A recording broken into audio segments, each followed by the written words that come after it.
يؤتي الحكمة من يشاء نحمده ونصلي على رسوله الكريم أما بعد আজকে আমরা আলোচনা করব মক্কার মাদ্রাসা নিয়ে।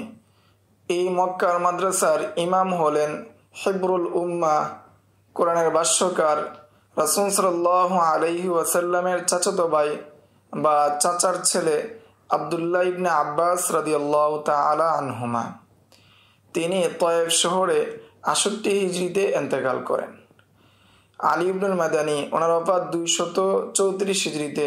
তিনি বলেন, আব্দুল্লাহ ইবনে আব্বাস রাদিয়াল্লাহু তাআলা আনহু এর সাথী যারা ছিলেন এবং যারা তার পদ্ধতি অনুযায়ী চলেছেন, তার মাযহাবকে অনুসরণ করেছেন, তার পদ্ধতিকে অনুসরণ করেছেন, তন্মধ্যে ১ নম্বর হলো আতা ইবনে আবি রবাহ, ওনার ওফাত ১১৪ হিজরিতে।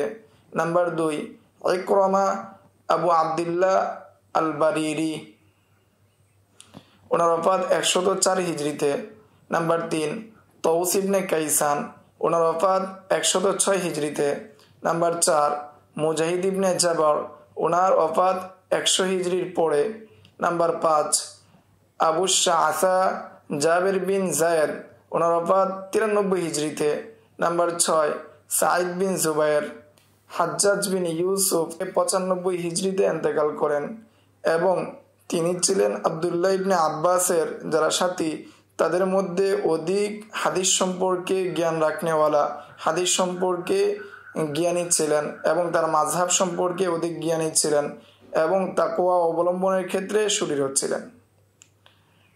এরপর তিনি বলেন যে এই সমস্ত ব্যক্তিদের অর্থাৎ আব্দুল্লাহ ইবনে আব্বাস রাদিয়াল্লাহু তাআলা আনহুমা এর সাথী যারা ছিলেন, তাদের সম্পর্কে যারা জ্ঞান রাখতেন, তাদের সম্পর্কে বা তাদের হাদিস সম্পর্কে যারা বেশি জ্ঞান রাখতেন, তার মধ্যে অন্যতম হলেন আমর ইবনে দিনার। তিনি আব্দুল্লাহ ইবনে আব্বাস রাদিয়াল্লাহু তাআলা আনহুমাকে ভালোবাসতেন এবং তার সাথীদেরকে তিনি পছন্দ করতেন। এরপরে ছিলেন ইবনে জুরাইজ এবং সুফিয়ান ইবনে উয়াইনা। তারা উভয়জন ইবনে আব্বাস রাদিয়াল্লাহু তাআলা আনহুমা এর সাথীদেরকে ভালোবাসতেন এবং তার পদ্ধতিকে অনুসরণ করতেন। এবং ইবনে জুরাইজ তাউস এবং মুজাহিদ থেকে শুনেছেন, কিন্তু তিনি জাবির ইবনে যায়েদ এবং ইকরামা এবং সাঈদ ইবনে জুবায়ের থেকে শুনেননি। অপর এক জায়গায় তিনি বলেন যে ইবনে আব্বাস রাদিয়াল্লাহু তাআলা আনহুমা এর সাথীদের যে মাযহাব বা ইবনে আব্বাস রাদিয়াল্লাহু তাআলা আনহুমা এর যে মাযহাব, এর পরবর্তীতে যারা গ্রহণ করেছেন এবং তাদের কৌলে যারা ফতোয়া দিয়েছেন, তাদের মাযহাবে যারা চলেছেন, এই ৬ জন থেকে যারা মাযহাবকে গ্রহণ করেছেন তারা হলেন সাঈদ ইবনে জুবায়ের, জাবির বিন যায়েদ, তাউস, মুজাহিদ, আতা এবং ইকরিমা।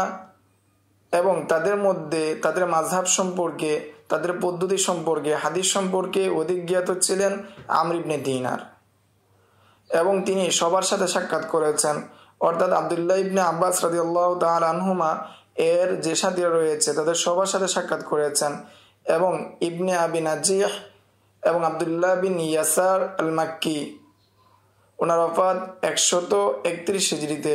তিনি তার মাযহাবকে গ্রহণ করেছেন, তাদের ফতোয়া দিয়েছেন, কিন্তু তিনি তাদের কতকের সাথে সাক্ষাৎ করেছেন এবং কতকের সাথে সাক্ষাৎ করতে পারেননি।